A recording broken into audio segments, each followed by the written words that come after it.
네, 제26차 원내대책회의를 시작하겠습니다. 김태년 원내대표의 모두 발언이 있겠습니다. 어제 문재인 대통령께서 직접 백신 접종의 전략과 목표에 대해서 밝혔습니다.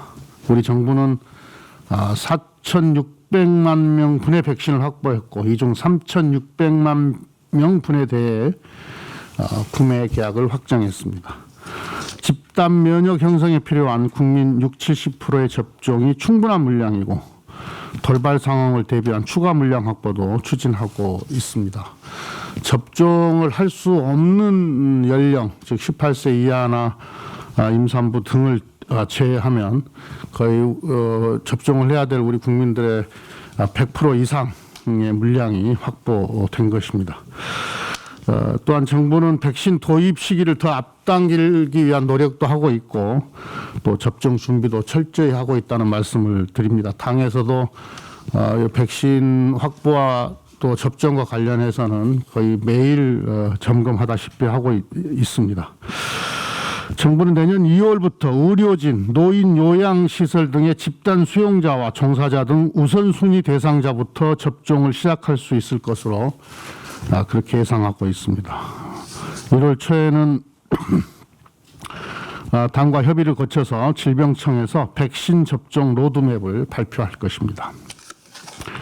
국산 치료제 개발도 속도를 내고 있습니다. 아마 이번 주 식약처에 코로나 치료제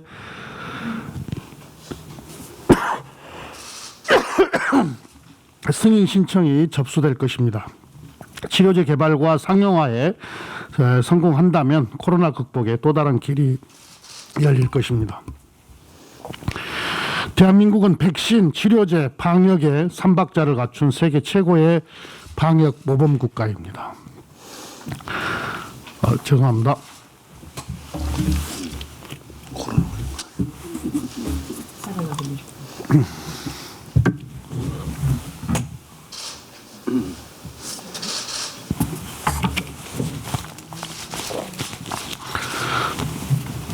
대한민국은 백신, 치료제, 방역의 삼박자를 갖춘 세계 최고의 방역 모범 국가입니다. K방역의 상징인 신속검사, 추적 치료는 이미 세계 표준이 되었습니다.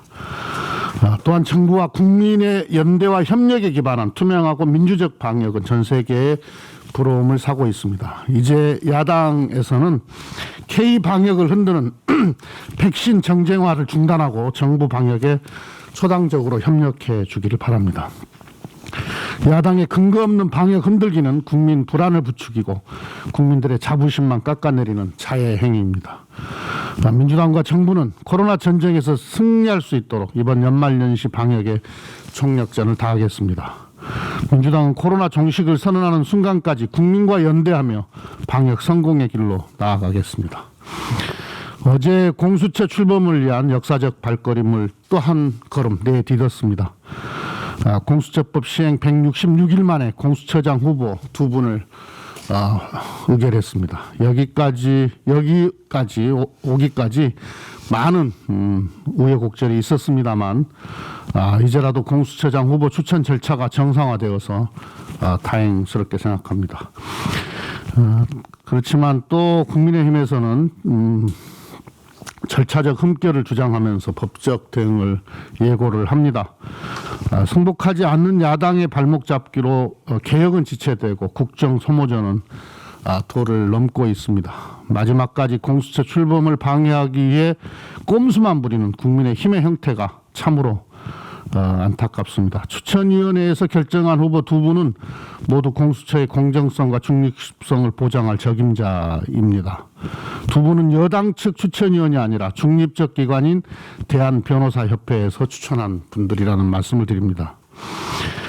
국민의힘은 공수처에 조속한 출범을 바라는 국민의 뜻을 더는 외면하지 말기를 바랍니다.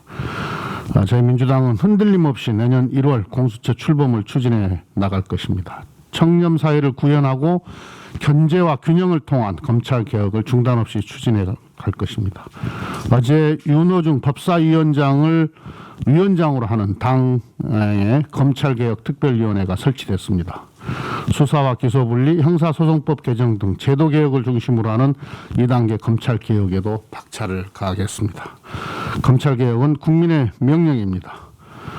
시대 흐름을 거스리는 당랑거철의 우를 범하지 않기 바랍니다. 어제 일부 언론이 국민의힘 의원의 보도 자료를 근거로 문재인 정부에서 빈곤층이 증가했다고 보도를 했습니다. 이는 사실이 아닙니다. 기초생활보장과 차상위 사업 지원 대상자가 늘어나는 것은 복지 사각지대 해소를 위한 문재인 정부의 일관된 노력의 결과입니다. 이들 지원사업 대상자의 증가를 빈곤층이 늘었다고 해석하는 것은 악의적인 사실 왜곡이고 통계 왜곡입니다. 2015년 기준 가난하면서도 정부의 지원을 받지 못하는 비수급 빈곤층은 93만 명에 달했습니다.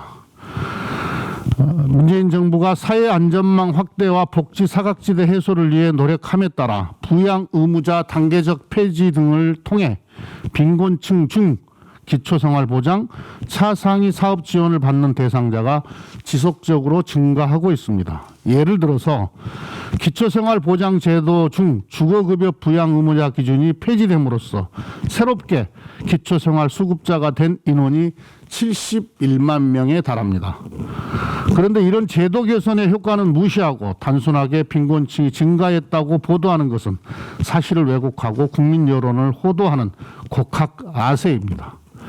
현 정부에서 3년 6개월간 빈곤층이 55만 명 증가했다는 것은 그간 정부의 사회 안전망 강화와 복지 사각지대 해소 노력의 성과를 정반대로 해석한 것으로 매우 유감입니다. 그리고 언론의 보도를 토대로 국민의힘 소속의 한 정치인께서는 문재인 정부에서 빈곤층이 급격히 증가하고 양극화가 심해졌다고 비판했습니다. 그분은 지난 대선에서 부양 의무자 기준 폐지를 공약으로 내세웠고 부양 의무자 기준 때문에 기초생활보장제도의 혜택을 못 받는 빈곤층이 100만 명이라고 말한 바 있습니다. 본인이 말했던 방향대로 제도 개선이 돼서 복지 수혜자가 증가한 것을 두고 양극화가 심해졌다고 정부를 비난하는 정략적 행태가 매우 유감스럽습니다. 본인이 말했던 방향대로 제도 개선이 돼서 복지 수혜자가 증가한 것을 두고 빈곤층이 늘었다고 심해졌다고 정부를 비난하는 정략적 행태가 매우 유감스럽습니다. 자신을 경제 전문가라고 소개하는 분이 양극화와 불평등을 판단하는 경제 지표도 모르시진 않을 텐데 그렇게 주장하시는 걸 보면서 아주 안타깝습니다. 최근 통계청 발표에 따르면 소득 분배 상황을 보여주는 세 가지 지표인 지니개수, 오분위 배율, 상대적 빈곤율 모두 개선되고 있습니다. 대선 후보 출마까지 했던 정치인이 평론을 하려면 사실에 기초하는 객관성이 있어야 하고 정치 공세를 하려면 대안을 제시하는 미래 지향성이 있어야 합니다. 오로지 자신의 정치적 입지를 위해 증오와 분노만 배설하는 선동 정치는 언론의 반짝 관심을 받을지는 몰라도 국민의 지지를 받을 수는 없습니다. 정치하는 올바른 자세가 무엇인지부터 다시 돌아보기를 바랍니다. 코로나19로 인해서 취약계층이 더 많은 고통을 겪고 있습니다. 우리 민주당과 정부는 부양 의무자 기준 전면 폐지, 전 국민 고용보험 등 고용 사회 안전망 확대를 위해 더욱 노력하겠다는 말씀을 드립니다. 이상입니다. 네, 안정의 정책회장의 발언 있겠습니다. 네, 현재 유통되는 코로나19 백신 가운데 18세 미만 유아 청소년 그리고 임산부를 대상으로 임상을 마친 백신은 존재하지 않습니다. 즉 백신은 18세 이상 성인을 대상으로만 접종이 가능합니다. 우리나라 인구 가운데 18세 미만 청소년과 임산부를 합친 인구는 대략 800만 정도 됩니다. 정부가 확보한 4,600만 명분은 전체 성인, 즉 800만이 해당되는 청소년과 임산부를 제외한 4,400만을 훨씬 초과하는 물량이기도 합니다. 특히 우리가 확보한 백신 중에는 화이자의 경우 영하 70도라고 하는 특별히 관리가 가능한 콜드체인도 확보를 해야지만이 가능합니다.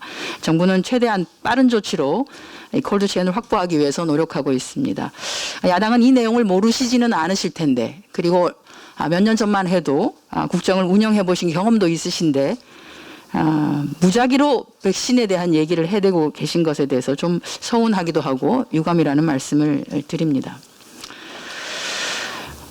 영국발 변이 바이러스에 대한 국민의 염려가 큽니다. 영국뿐 아니라 전 세계 곳곳에서 확산되고 있는 변이 바이러스가 출현하고 있습니다. 방역 당국은 선제적이고 적극적인 조치로 변이 바이러스의 국내 상륙은 물론 확산을 막기 위한 적극적인 조치를 해주시기를 바랍니다. 전문가들의 의견을 존중합니다. 그러나 때로는 조금 과하다 싶을 정도의 조치가 국민을 안심시키기에는 필요할 수도 있음을 알아주시기를 바랍니다. 정부와 우리 민주당은 지난 27일 고위 당정 협의를 통해서 코로나 3차 확산에 대응한 맞춤형 피해 지원 대책도 논의하였습니다. 오늘 최종적으로 정부에서 발표가 있을 것입니다. 올해 예산에 반영되어 있는 예비비 3조 원으로는 지원에 어려움이 있을 것이라는데 당정청 모두 공감대를 모아서 3조 원을 크게 초과하는 규모로 지원 패키지를 구성하였고, 피해를 겪고 계신 소상공인과 고용 취약계층 등을 집중적으로 지원하자는 데 합의했습니다. 영업 피해를 감안한 정액 지원분, 여기에 더해서 방역 수칙에 따라 집합이 금지되거나 제한된 업종별로 차등 지원분이 추가되어서 최소 100만 원에서 300만 원에 이르는 소상공인 버팀목 자금을 지급할 예정입니다. 또한 스키장 등 영업을 금지한 곳은 그 안에 존재하고 있는 소상공인들의 경우에는 집합 금지 업종에 준해서 지원을 하게 될 것입니다. 더불어 전기요금과 고용 산재보험료는 3개월간 납부를 유예하고 국민연금 보험료도 역시 납부 예외를 허용하는 등 부담 경감 조치를 취해 나가도록 하겠습니다. 최대한 절차를 간소화해서 1월 초중순부터 현금 지원이 집행될 수 있도록 하는 것은 물론 현재 편성되어 있는 맞춤형 지원 패키지 예산은 내년이 되자마자 바로 신속하게 집행되도록 할 것입니다. 저희 정책위에서는 이러한 지원책이 실질적이고 안정적인 도움이 될 수 있도록 제도화 과정에 만전을 기하겠습니다. 특히 임대료 인하액 세액공제 시한을 연장하고 종합소득 1억 이하의 임대인 등에 대해서는 임대료 인하 세액 공제율을 70%로 상향하는 세법 개정안 등을 가능한 이번 임시국회 기간 중에 통과시킬 수 있도록 하겠습니다. 이외에도 법제화 필요성이 있는 지원 방책에 대한 각계각층의 목소리를 고루 듣고 반영하여 짜임새 있는 지원 방안을 제도화할 것이라는 말씀을 올립니다. 방역과 경제는 동전의 앞뒷면과 같아서 결국 같이 갈 수밖에 없습니다. 정부와 우리 민주당은 백신 확보, 치료제 개발로 방역을 챙기는 동시에 재난 피해 지원 대책의 확대 그리고 빠른 집행으로 경제를 살리는 투트랙 전략을 통해서 이번 제3차 코로나19 확산의 위기 상황을 반드시 극복해 나갈 것이라는 말씀을 올립니다. 이상입니다. 네, 다음은 문정복 원내 부대표의 발언이 있겠습니다. 경기 시흥갑 문정복입니다. 어제 28일 국회 국토교통위원회는 국토부 장관 후보자에 대한 인사청문회 보고서를 채택했습니다.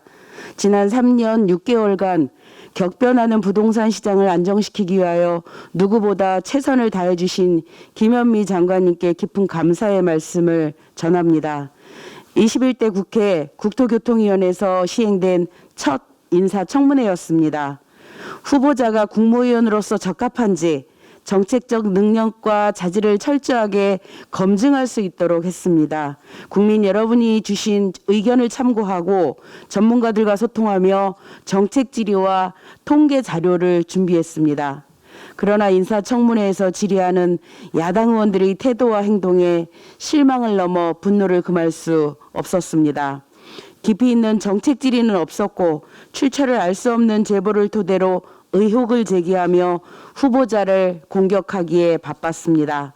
만들어낸 의혹을 보도자료로 쓰고 보도된 자료는 다시 사실처럼 만들어졌습니다.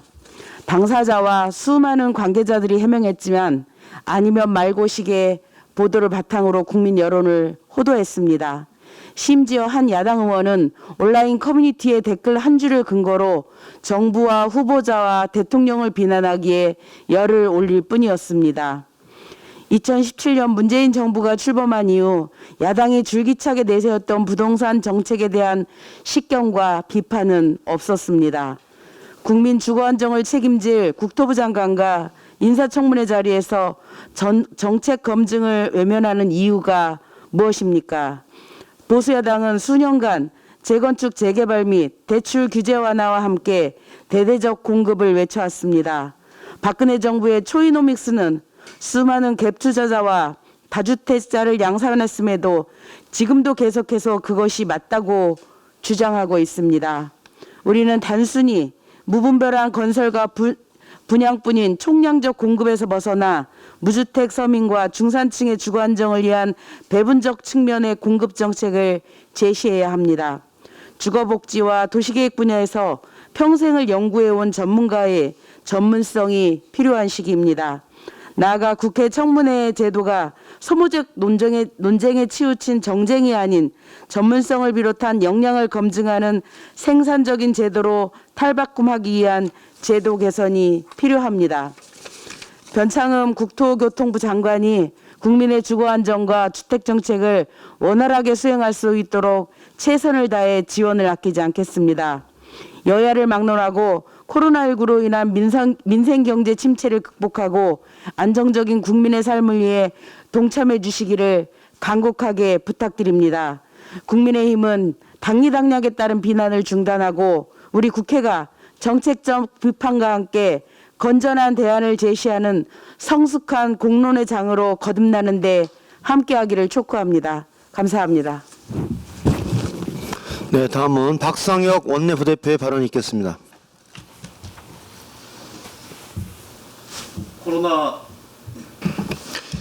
코로나 상황과 연말 연시 물량의 증가로 인해서 택배 노동자의 업무 과중 문제가 심각한 상황임을 모든 국민들도 잘 알고 계시고 함께 많은 걱정을 하고 있습니다. 올 한 해 16번의 택배 노동자들이 과로로 인해 안타까운 목숨을 잃는 동안 한시라도 빨리 생활물류법을 통과시키지 못하고 근본적인 해결책을 마련하지 못한 점에 대해서는 여러 가지로 죄송한 마음뿐입니다. 다행히 지난 24일 생활물류법이 국토교통위원회의 문턱을 넘었습니다.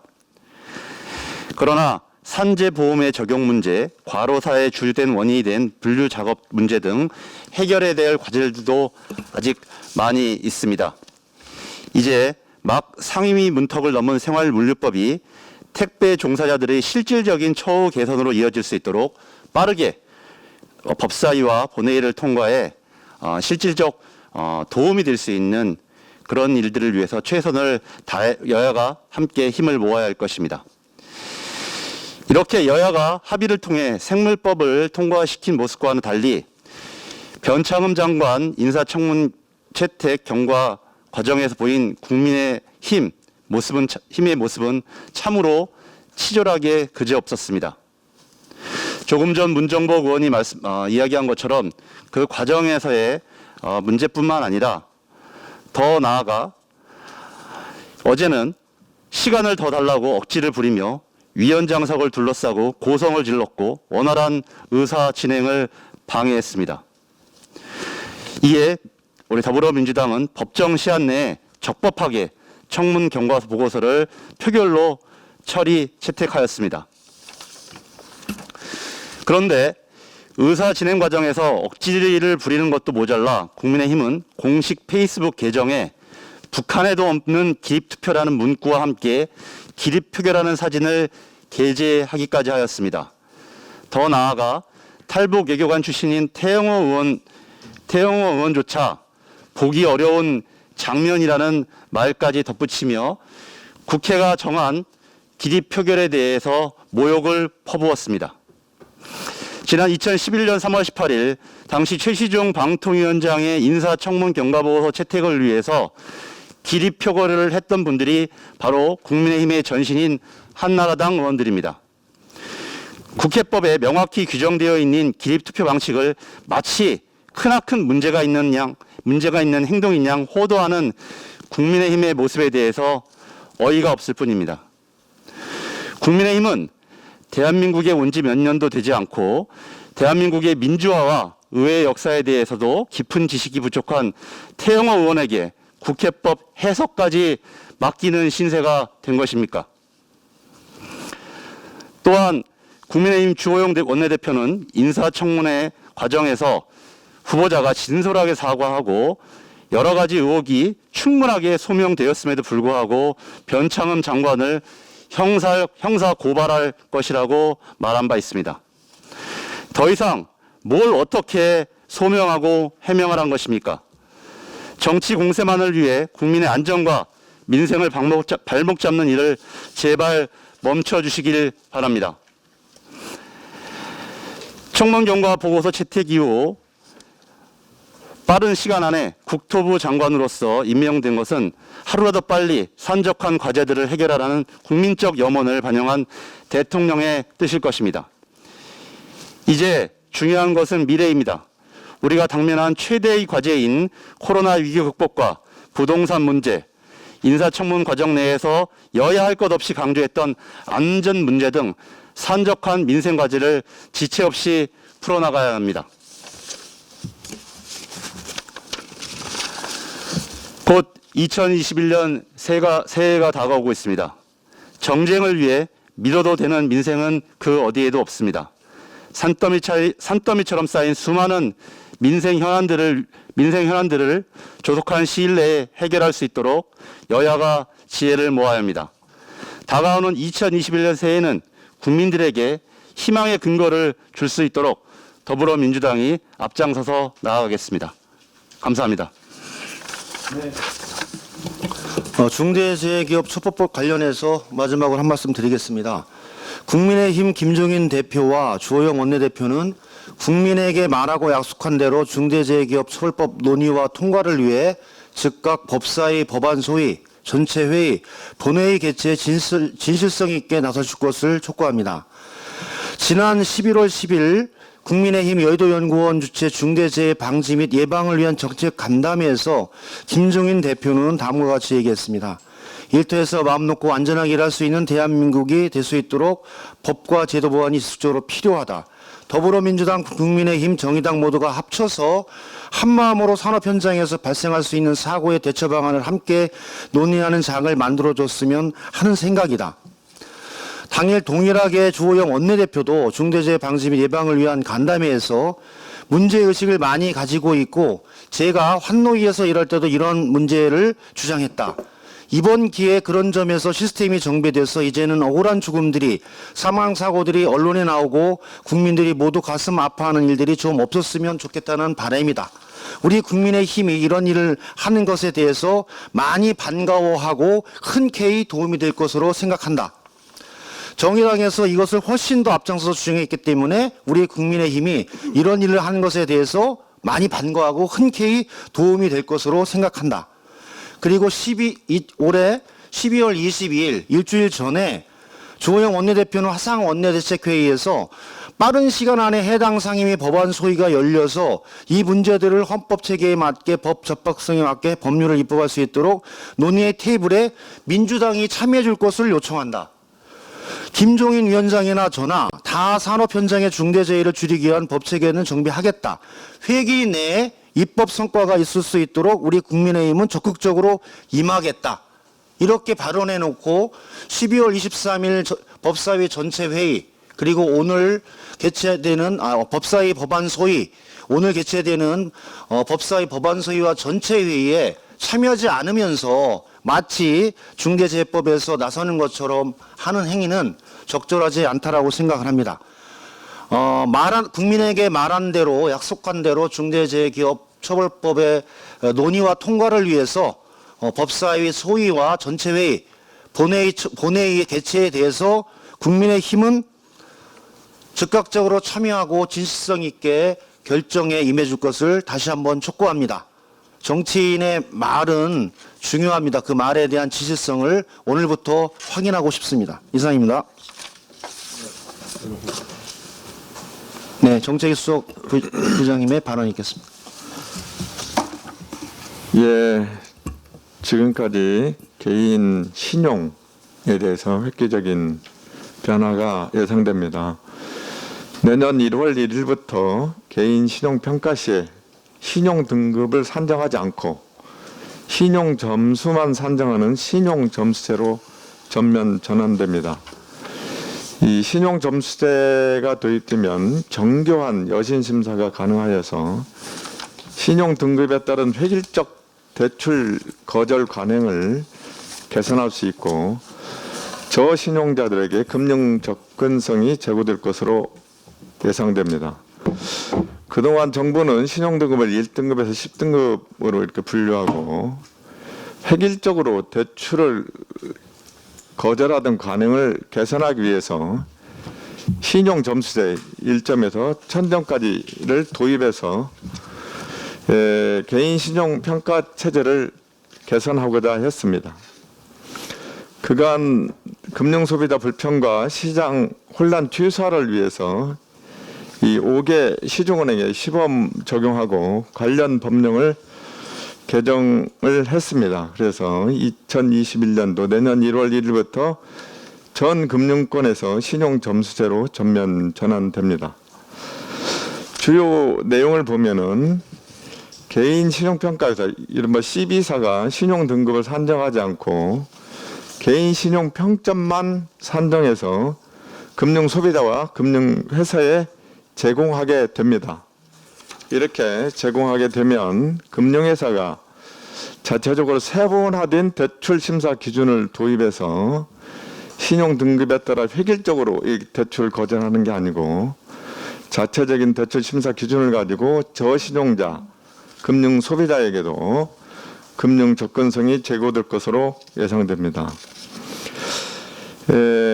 금융회사는 이를 토대로 리스크 전략을 감안해서 자체적으로 신용위험 평가를 실시함으로써 금융권이 신용위험 관리 역량이 제고되고 금융회사별로 리스크 전략 및 금융 소비자별 차별화된 서비스 제공 및 저신용층의 금융 접근성이 제고될 것으로 예상됩니다. 우리 당은 금융당국을 중심으로 신용점수제 전환 현황을 면밀히 모니터링하여서 신용점수제가 안정적으로 정착될 수 있도록 지원해 나가겠습니다. 이상입니다. 네, 지금부터 회의를 비공개로 전환하겠습니다. 협조해 주시기 바랍니다.